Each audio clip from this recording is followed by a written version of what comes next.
Hello guys, today I am going to teach you about the subject theory of computation. Its first topic is, first we will see why this subject is very important and how it is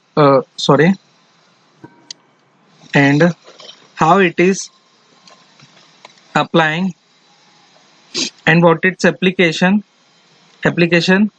in solving the real world's problem. In solving the real world's problem. What its application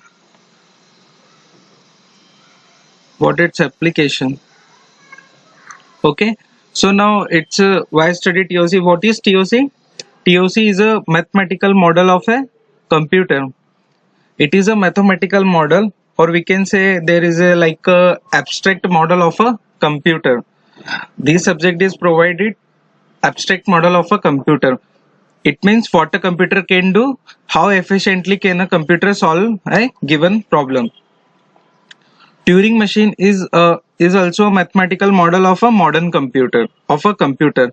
Computer means today I am talking about the today's computer. How effectively computer today we have in the form of laptop or any devices. So it is based on all this computer all based on this Turing machine. What it is, we will see the Turing machine later. But Turing machine is invented by or is designed by Turing machine is designed by Turing machine is designed by Alan Turing. Alan Turing is straight. Alan Turing is father of computer science. There is also a Turing reward or a Turing prize. It is a Nobel prize in the computer science field. It is given every year to a computer scientist who make a great contribution in this tech era. I mean, this is a computational world of machines. TOC is a tons of real world application. We will see as we progress the course. As we know, there is a C. We written the C program. There is a compiler which executes it. Now moving to our second page. Okay, just wait. I have to view it as a full page view. Okay, it will be nice for you. Just wait.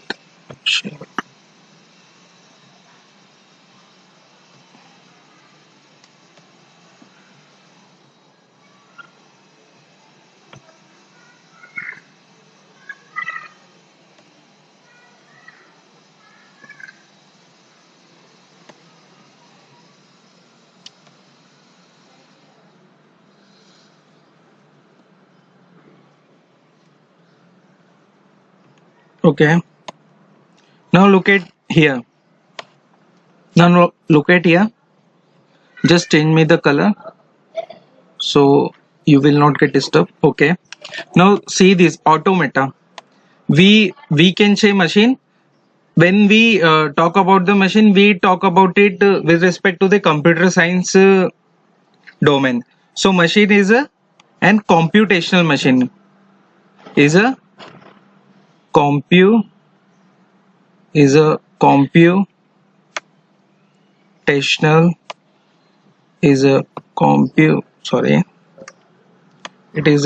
computational machine. When we talk about the machine, it's a computational machine, or we can say it's an automata or a mathematical model. Now there is a machine called a push down automata. What it will do, we will talk about it later in a detail as we progress through the course. But what will it do? Now understand it intuitively. There is a code. Suppose this code is written in any language like C language or C++ or a Java. What does the compiler do? The compiler verify syntax, whether it is written according to the set of rules of that programming language. Verify the syntax. How the compiler verify the syntax? it is the application of a push down automata in verifying the syntax. It is the application of push down automata in verifying the syntax through the compiler. Okay, there is a Turing machine. It's a simple mathematical model of our modern computers. Now look at this. There is a famous problem called this is a very important part. Just I have to star mark it. There is a very famous problem called a halting problem.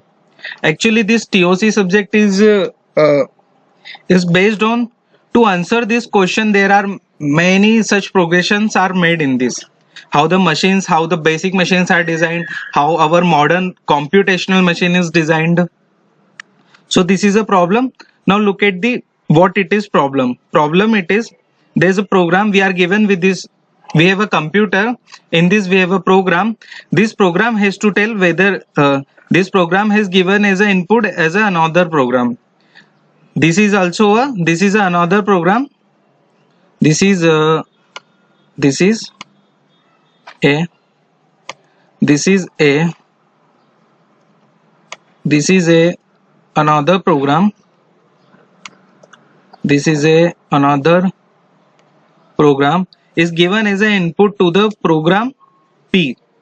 This is an another program is given as an input to a program, sorry,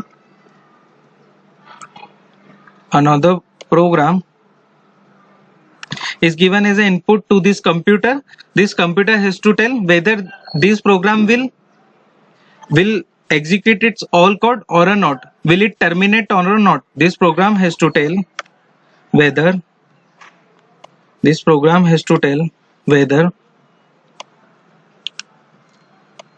this program has to, sorry, just wait. Okay, I just write here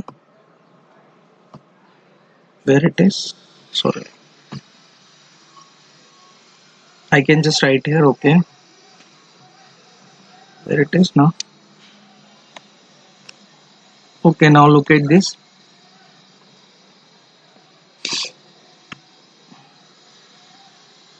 Now look at this part. This program has to tell whether, sorry,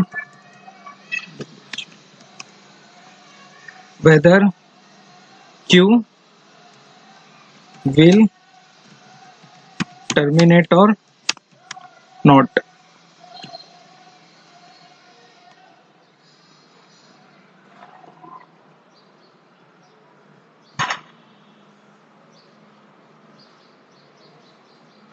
This program has to tell whether this just wait. Okay, this P program is given as a Q as an input to this program. This program has to tell whether this program is terminate or not. This is called the halting problem. What it is now? It is called the halting program. We have in a computer, it will take input as another program and it has to tell whether the input program will terminate or not. If it will terminate, it will it will output us as a yes, it is terminated. But whether if this program is stuck in an infinite loop, suppose there is an infinite loop, we have you might have you learned C language when you seen this is a while loop or there is a for loop in which never condition meets. In this always condition is true, this loop is going to an infinite stuck. It will stuck in an infinite manner.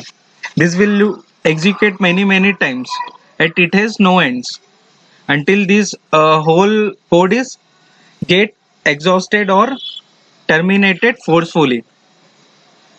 So if this program is stuck in the infinite loop, then how can this our computer or this program can tell us whether it is stuck in an infinite loop or not? So to answer such a question, it is look like very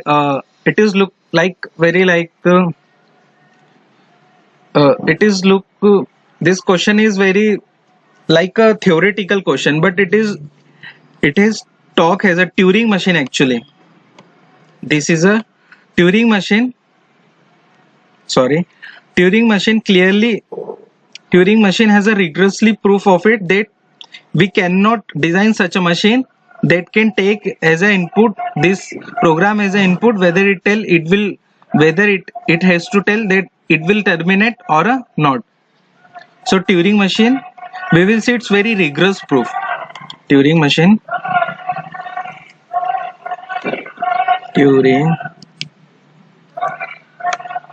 Turing machine.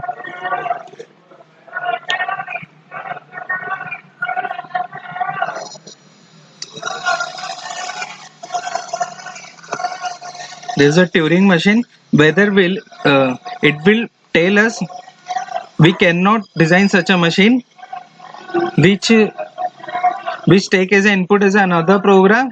It will take about its will it stuck in an infinite loop or not, will it terminate or not. Okay, so Turing machine also tell us about this, how efficiently a problem we can solve, how efficiently we can solve a given problem.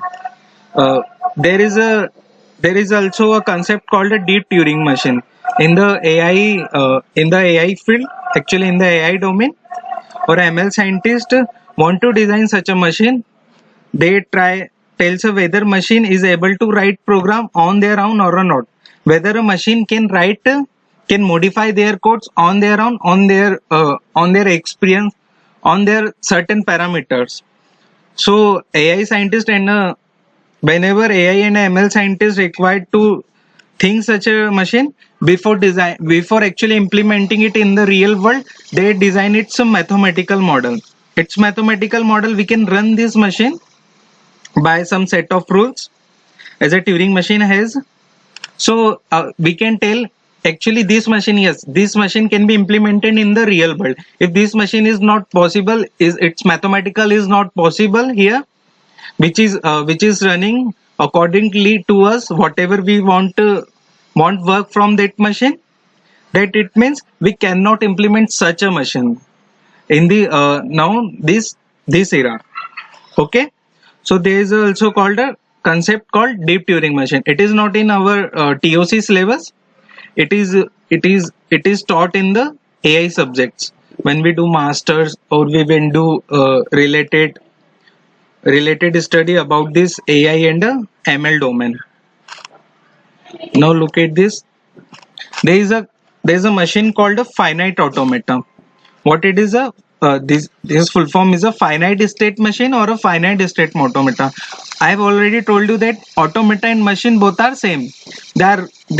We can say this is a synonyms words in this talk subject. This is it means theory of computation. So suppose what this finite automata do, what it is a it is a it is a finite automata. What it does, suppose we enter an email ID. You have you have an email ID on a Gmail domain or a Yahoo or on a Reddit or on any platform. You made a email ID for communicating or sending the documents. So you might have seen when we enter our username, it will take either uppercase letters, either lowercase letters, or it will take a numbers. It will not. It may allow us, but usually we want to start our email ID like this.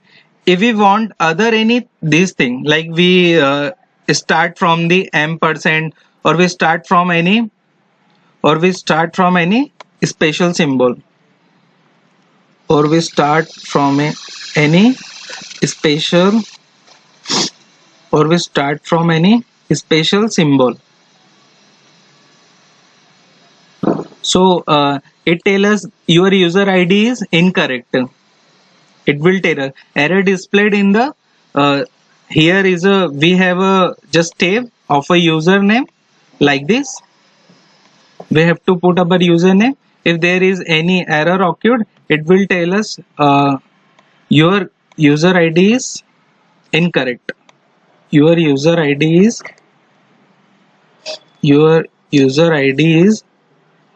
incorrect. It will tell us our user ID is incorrect.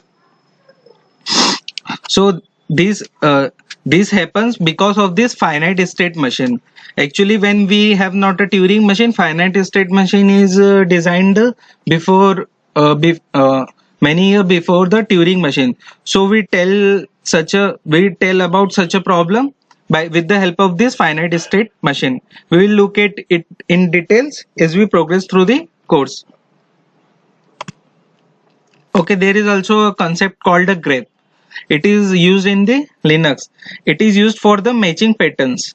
Suppose whatever we want to search, like on any, as we just see an example, I want to tell you about the examples. Suppose we are here and we want to search about the finite state machine. Sorry, finite state machine. We want to search about the finite state machine. In this page, in this page, we can search by the using the control plus F. There is a we can search any text or any string. Like we want to search, there is a machine.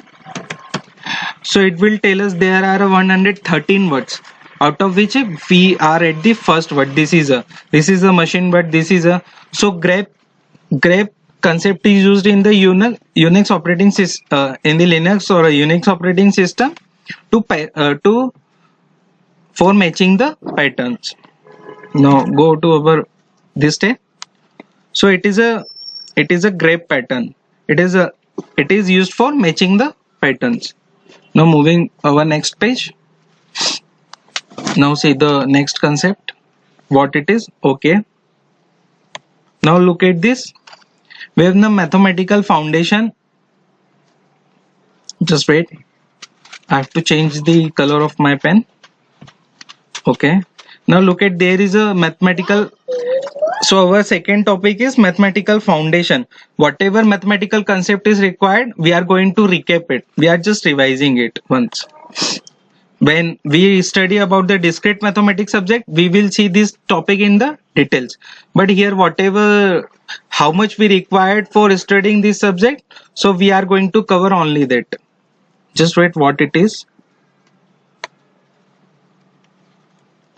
Why this sign is coming?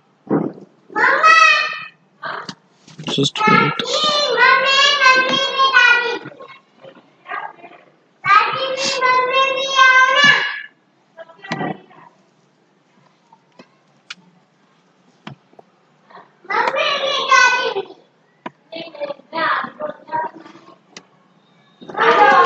No, just wait, what's happening?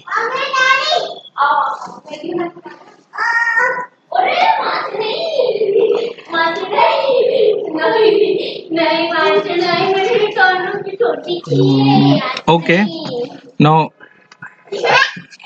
just leave it. What it is now?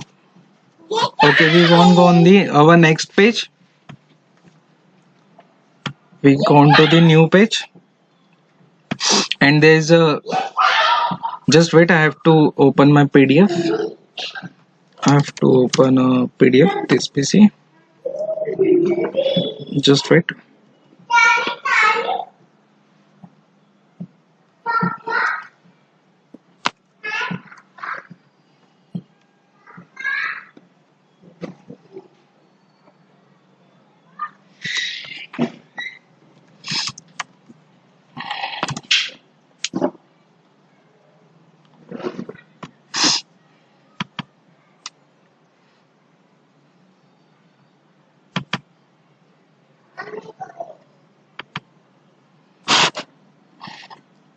Just open this note. Okay. Now look at where it is. Okay, we want the screen clipping of it. Insertion, there is a screen clipping of it properly, so I can tell you about properly it.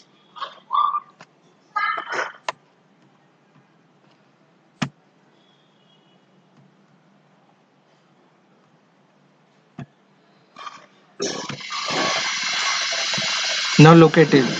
There is a first concept called a set. What is set? Set is a collection of a distinct object. It is very important. Now look at this part. This is very important. Distinct means there is a no repetition of an element. If one element is present at one time, so it will be present. It should be present only one time. It can't be repeated in our sets. Now look at this example. Just this is a concept we have first set. What is set? Set is a collection of distinct objects. Set is a collection. Set is a collection of distinct object. It means distinct means there is no repetition of an element. Just now look at this example. What it is? Suppose we have a set of three elements like A, B, and C. We have like these three elements.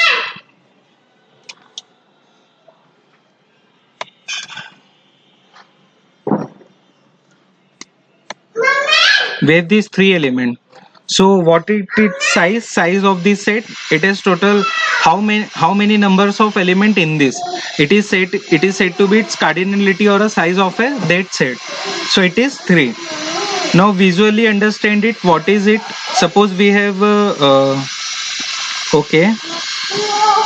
Just take an example. Suppose we have a set A in which there are 4 elements like 1, 2, 3. This is 2. This is 4. Suppose we have this. This is in our set A, and we have the set B. We have the set B. In this we have an elements like 4, 5, 6. Just it should be a comma, not a 1. 5, 6, 7. We have these 4 elements in these 2 sets. This is a 7. So now look at this. Suppose all the element is present in A, there is also present in this element B. This is the common element that we have in A set as well as in B set. So what it is now? It is a 4th element. Now look at this. This element is common. Change the pen color. Okay. Now look at this. This element is common in 4th element is common in both A and B. How we denote it? It's an intersection. What it says? It is a intersection. It is a set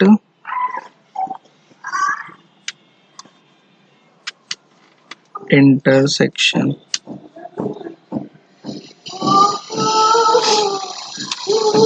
It is a said as a intersection.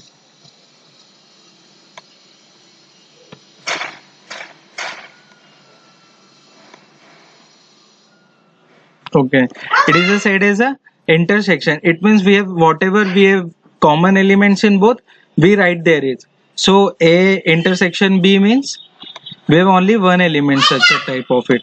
This is a sign of the intersection. We have only one element of this A intersection B as a like 4. And what about its union? Union means this whole thing.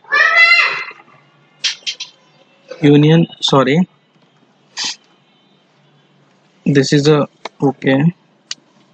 Now look at, we have the intersection, we have the union. This symbol is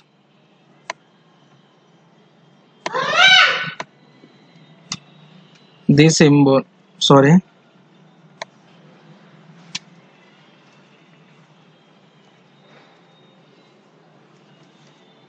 This symbol is as a union. Union means all the element is present. So what will be? A union B will be 1, 2, 3, 4, 5, 6, 7. What it is? It will be A union B is equal to 1, 1, 2, 7 elements are there. I have not written the in between elements. There is a all elements 1 2 3 4 5 6 7. So it's a union. This is a, just wait. This is this is our union symbol, and this is the symbol of an intersection. So we get it how what is intersection and union. Visually we have also understood it, visually how pictorially we represent it and what it means. Now next, see the Cartesian product. What it is, we have suppose two sets in which in A sets we have two elements 1 2, in second element we have three elements A B C. So what about its Cartesian product?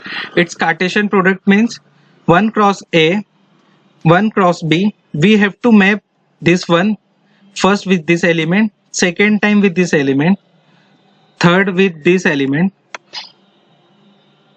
So similarly we have to map all the element of B with the 2, all the elements of B with the 2 one by one.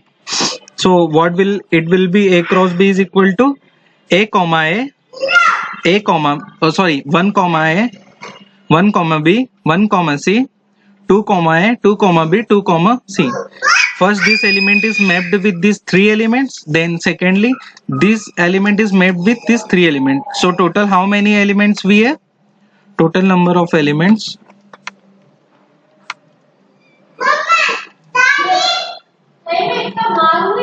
total elements we have,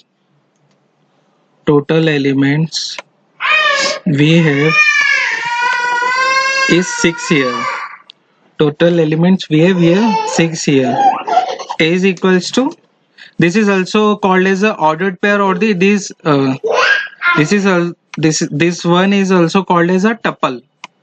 So all these are also called a ordered pair as a tuples. We have total 6 tuples or 6 element in this Cartesian product. Okay. So how we can also written it in a compressed form, we can say it, or in a minimized form. How we can say it? A is equals to, this is the curly braces, this 2 is the curly braces, this 2 is the curly braces, A comma B, such that this symbol is meaning is such that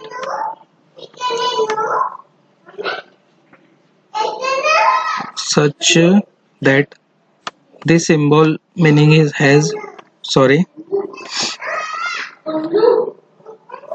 this symbol meaning has such that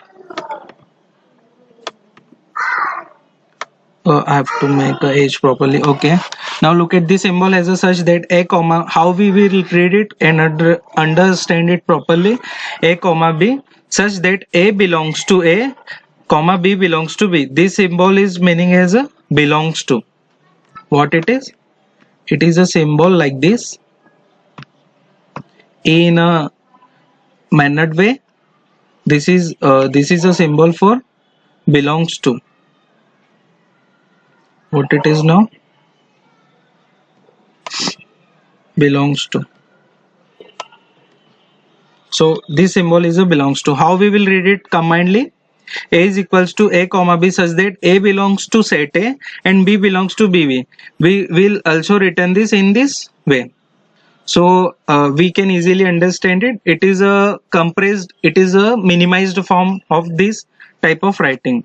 It is a what it is a? It is just a minimized format, minimized form. It is a minimized form of this type of. Okay. Now there is another concept called a relation. What it is a relation? Suppose we have this Cartesian product A cross B, and this is a symbol for the subset. You might know what is subset. Subset is a part of a element. It is a part of a set in which some elements is present. Not all the, there may be all elements or some of the original set elements is present in this. Now look at this, what it is relation. We have an element. Suppose we have how many elements we have in a set A? There's an element in a set A is 1. Sorry, There is an element in a set A is 1 2 3, and there is an element in a set B has a ABCD. So there is a relation between these two. This one element is mapped with this A element and this with B element. This second element is mapped with C, and this third element is not mapped with anyone. This second element is mapped with C, and this is mapped with A, and this is mapped with B. So how this relation is written? R is equals to, this is a curly braces. What it is? It is a curly braces. R is equals to 1 comma A, 1 comma B, 2 comma C is a subset of A cross B. As we can say, how many elements in A? What is the cardinality of A? Cardinality, or it may, or we can also say it, size of an A is 3, and the size of an B, size of a B is equals to 4. Size of is equals to 4. So how many elements will be there in A cross B? In A cross B, it means when we take a Cartesian product of both the elements, both the sets, how many total number of tuples or elements is present in this Cartesian? It will be equal to 3 into 4. 3 into 4. What it will be? It will be equal to 12. It will be equal to 12. So from this 12 element, we have a relation of only these 3 elements, such like it. Out of these 12 elements, we have a relation of these only 3 elements. Now just wait.